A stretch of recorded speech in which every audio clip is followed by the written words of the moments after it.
We're going to draw the Lewis structure of a compound that's never been created before, but it theoretically could exist. It's carbon tetratennesside.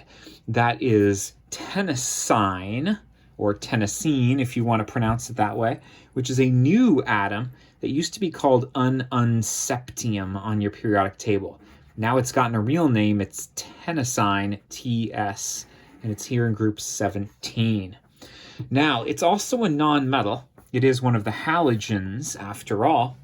And so a nonmetal and a nonmetal are going to make, theoretically, a molecular compound, which share electrons instead of electrons jumping from metal to nonmetal like they would in an ionic compound. Now, carbon is in group 14, and so brings 4 valence electrons with it. Each of the Tennessines in group 17 brings 7 valence electrons with it, just like fluorine, chlorine, bromine, and iodine would. And there's 4 of them, so I got to times that by 4. That's 28 valence electrons from the Tennessines, and 4 from carbon. That's 32 valence electrons to deal with at all. Now I'm going to put carbon in the center, and I'm going to surround it by 4 Tennessine atoms. Now again, this is a theoretical molecule. Can you even get carbon to bond with Tennessine? Well, Tennessine is going to be a large enough atom that they might repel each other because they're all trying to be connected to the same carbon in the center. But no, we weren't asked about that. We were asked to draw a theoretical Lewis structure, right? So here we are, 4 single bonds from carbon to Tennessine. 2, 4, 6, 8 electrons dealt with already. And I'm going to complete the octets on my outer atoms, counting up to 32 electrons total.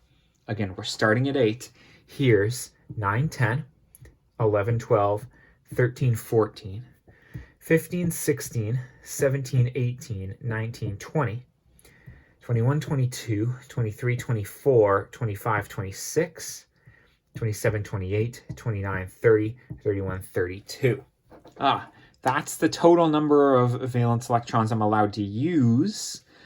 Each of my Tennessines has a full octet, which is good.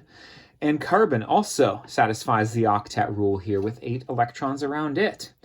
This is my complete Lewis structure for carbon tetratennesside. Just want to point out this is not a tosylate group, which TS has been used in the past in organic chemistry to represent some other long carbon chain. But now TS means Tennessine. Welcome to the new world. It's 2024. It's good to have you with us, and best of luck.